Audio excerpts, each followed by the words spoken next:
Salutations à toutes et à tous, selon votre fuseau horaire. Bon, vous le savez pour certains, les derniers jours, j'étais attaqué, marqué par la trace violente de la Covid sur mon petit corps, et cela m'a obligé à un petit peu changer mes plans pour aujourd'hui. Donc, je m'excuse d'avance si l'énergie est plus ou moins présente. Ça fait juste 2 jours que je recommence un petit peu à travailler, 4 jours au lit bien tapé. Bref, je vais tout simplement vous présenter quelque chose que je ne vous ai jamais présenté jusqu'à maintenant. Et je me suis dit que c'était peut-être le bon moment de le faire, à savoir mon logiciel de son préféré. Ici Eliakim pour CFA Productions, et aujourd'hui je vais vous présenter Studio One. Oui, je l'utilise déjà depuis le début de cette chaîne, et vous l'avez déjà vu passer, mais j'ai jamais pris le temps de vous dire qu'est-ce que c'est exactement, et pourquoi est-ce que moi j'ai décidé d'utiliser Studio One plutôt qu'un autre logiciel de son. Et vous l'aurez deviné, à mon sens, Studio One possède tout ce qu'il faut pour être le logiciel de son parfait pour faire de la musique.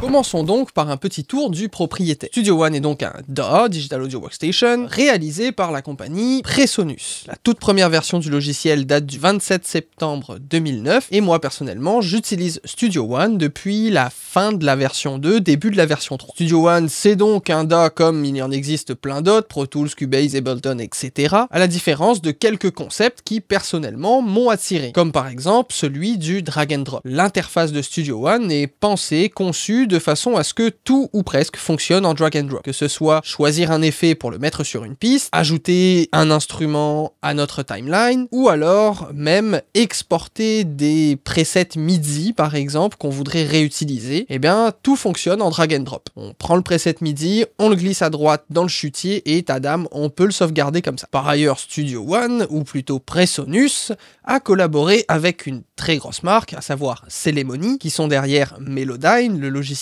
de traitement et de correction du son, pour nous apporter en 2011 un protocole qui aujourd'hui est utilisé par beaucoup, le ARA, qui permet entre autres de travailler directement à l'intérieur de Studio One avec Melodyne sans avoir à faire quelconque render ou quoi que ce soit, si ce n'est simplement faire envoyer vers Melodyne et ensuite juste appliquer les effets ou le laisser comme ça si le CPU le permet. Alors oui, ça a fait du bruit dernièrement dans l'industrie audio parce que Pro Tools a enfin intégré le ARA. Bon, j'ai pas trop compris le bruit que ça a fait, comme si que c'était une révolution. Ce n'était une révolution que pour Pro Tools, mais bon, pourquoi pas. L'une des plus grandes particularités de Studio One, c'est que c'est l'un des seuls et uniques logiciels de son à offrir un espace dédié au mastering. Je parle là de tout ce qui concerne non pas l'audio, mais l'écriture de métadata et autres informations que l'on intègre au fichier d'export qu'on va faire pour les différentes plateformes de diffusion par exemple. Et oui, le mastering au niveau audio à proprement parler, on peut le faire à peu près dans n'importe quel DAW et à peu près de la manière qu'on veut. Là où le mastering rapporte une petite couche particulière, c'est qu'il faut inclure dans le fichier des codes, comme le code ISRC, des métadatas, qui a écrit, l'année de production, on peut même y intégrer directement dans le fichier, par exemple les artworks de l'album ou du single, bref, tout ça, ça peut être fait directement à partir de Studio One dans la section mastering. Il existe 3 versions disponibles de Studio One. La première est la version Prime, qui est une version gratuite avec certaines restrictions. Je vous laisse aller lire sur le site. Ensuite, il y a la version Artist, qui est Studio One avec quasiment l'entièreté de ce que fait Studio One. Quelques instruments virtuels, pas mal d'effets. C'est généralement ce qui va correspondre à la plupart des utilisateurs. Car l'une des limitations, c'est qu'il n'y a pas la section mastering. La version Pro, quant à elle, va intégrer la version mastering et aussi quelques petits effets en plus, quelques instruments en plus, quelques banques de sons en plus. Depuis quelques temps, il existe aussi, comme beaucoup de compagnies, un abonnement qui permet d'accéder à l'entièreté de ce que Presonus offre, donc c'est bien plus que Studio One, ça comprend aussi leur logiciel d'écriture de partitions, etc., et tout plein d'instruments virtuels, y compris toute la série des UJam, etc., parce qu'ils sont partenaires. Donc ça s'appelle Presonus Sphere, ça coûte pas super cher, et si vous avez déjà un logiciel de son, que vous travaillez là-dedans, et que vous voulez essayer Studio One, à mon sens, c'est la meilleure solution. Et pour le moment, je dirais que Studio One n'a qu'un seul gros défaut, selon moi, ou plutôt un manque. Il ne supporte que le stéréo. Pas de Dolby, pas de Surround, pas de Atmos, bref, on ne peut pas travailler tout ce qui est film, autre que stéréo, dans Studio One. Et ça, personnellement, c'est le petit truc qui me manque pour que ça devienne le logiciel seul et unique que j'utilise partout. Bon, Je vais être honnête avec vous, je ne sais pas si un call to action avec l'énergie d'un restant de Covid similaire à celui d'un lendemain de veille, c'est super efficace, mais bon, si vous aimez la vidéo, bon, n'hésitez pas à vous abonner, à activer la cloche pour avoir les notifications sur les nouvelles vidéos. C'est un super énorme soutien que vous pouvez faire à cette chaîne, le plus gros d'ailleurs. En attendant, je vais essayer de vous montrer quelques petits trucs sur Studio. Alors maintenant, pourquoi est-ce que j'ai décidé d'utiliser personnellement Studio One? La première raison, je vais pas vous mentir, c'est parce que j'étais sur Pro Tools, j'ai un Windows PC et je crachais à peu près à toutes les 2 minutes 30. J'ai donc décidé de tester d'autres logiciels et je suis tombé sur Studio One parce que à l'école, quand j'étais en école de son, j'avais une licence éducative et j'avais un rabais pour pouvoir l'essayer, fait que je l'ai essayé avec le rabais et j'ai jamais craché, ou presque. Et quand je vous dis jamais, je parle pas juste du temps où j'étais à l'école, je parle même jusqu'à maintenant. Les seules fois où j'ai craché, c'est à cause d'un plugin tiers, et pas à cause de Studio One en tant que tel. Deuxième raison, le routing. Pour tous ceux qui viennent de Pro Tools, ils savent que pour faire un routing, il faut créer sa piste de bus, ensuite choisir son input, output, bref, faire tout son chemin. Il y a un côté très analogue qui est cool, avec ce côté de brancher, débrancher des câbles, mais personnellement, j'aime bien quand ça va très vite, surtout en informatique, et avec Studio One, c'est ultra rapide. Le routing, on claque des doigts et c'est fait. D'ailleurs, c'est pas juste le routing, tout ce qui est édition, bref, de manière générale, je trouve que Studio One est beaucoup plus efficace, rapide à prendre en main et me permet d'atteindre ce que je veux atteindre beaucoup plus rapidement. Ensuite, les stock plugins qui viennent avec Studio One sont d'une qualité remarquable. Que ce soit du côté des synthétiseurs, des instruments virtuels, que des effets de mix, comme par exemple le Fat Channel. C'est l'un des rares logiciels de son qui vient directement avec une panoplie d'émulation vintage, que ce soit d'ampli ou de EQ compresseurs, dont des grands noms comme le LA2A ou des choses comme ça. Quatrième point qui fait que j'aime énormément Studio One, l'interface. On a un genre de tout en un. Drag and drop oblige, il faut optimiser l'écran, et là, tout est disponible sur un seul écran. C'est assez facile à naviguer, j'aime énormément le concept. Et finalement, le cinquième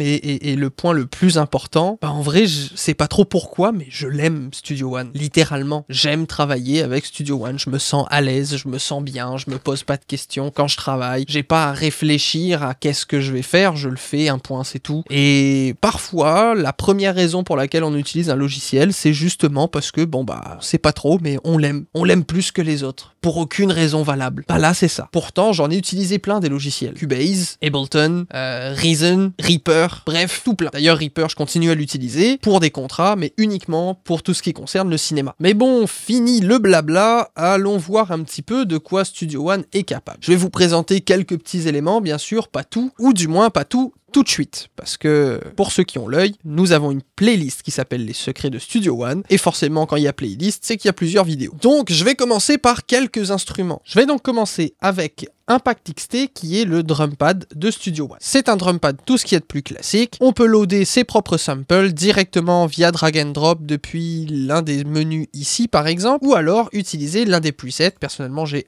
Atmospheric Tech là, actuellement, et je ne rentrerai pas plus en détail que ça, et ça donne ceci.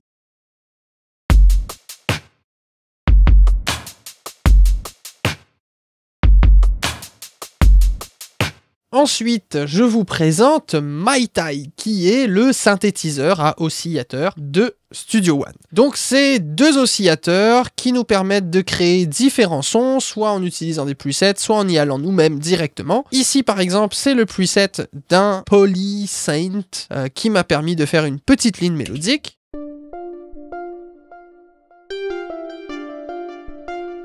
Il y a aussi pas mal d'effets déjà préintégrés et pas mal d'options de modulation. Donc voilà un petit peu. Mais on peut aussi, comme je l'ai dit, créer ses propres sons. Comme par exemple, ici, mon 808 de base, c'est un synthétiseur que j'ai programmé moi-même avec quelques petites modifications d'effets. Et donc ça donne ceci.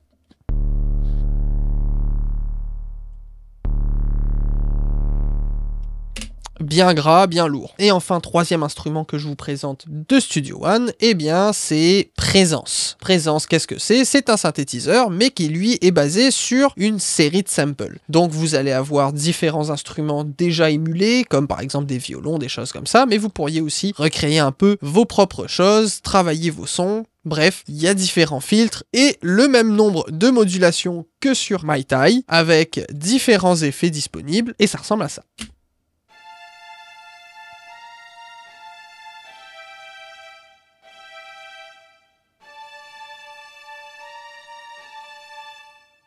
Ensuite, au niveau des effets, je vais vous présenter justement l'un de ceux que j'aime beaucoup, qui est Red Light, que je vais glisser directement sur mon boss, et on a cette petite affichage, qui se trouve être une genre de distorsion, ok, qui peut être plus ou moins soft, on a différents types de distorsion. Je vais aller prendre ici un transistor, et je vais rajouter un tout petit peu de distorsion sur mes violons.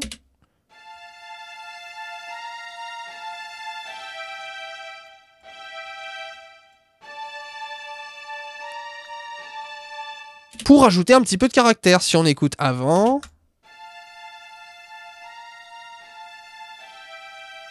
Et maintenant après.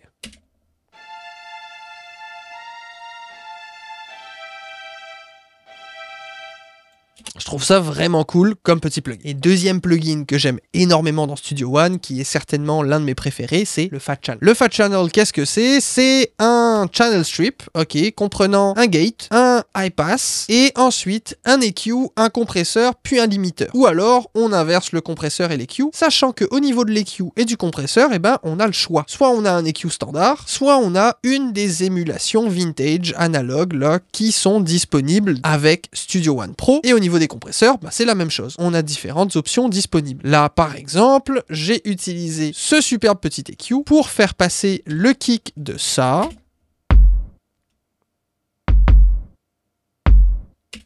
à ça.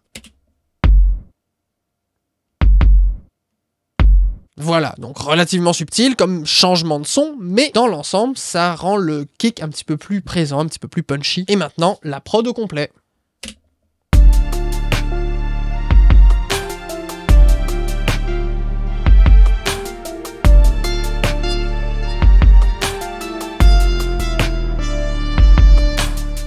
Vous êtes encore là et vous êtes des êtres humains géniaux, hein, on vous le rappelle. Bon, j'ai fait cette petite prod là assez rapidement, hein, en même pas 35 minutes, hein, juste pour avoir un minimum de contenu à montrer par rapport à Studio One. Dites-moi dans les commentaires si ça vous intéresse des vidéos plus sur de la production musicale en tant que telle, là, vraiment sur la musique, créer de la musique, composer de la musique. Bref, dites-moi qu'est-ce que vous avez pensé de la prod, hein, elle est très rapide, très truc, ça se peut que ce soit éclaté au sol. En vrai, moi là je la réécoute puis je suis comme, bon elle est sympa mais il manque pas mal de choses quand même.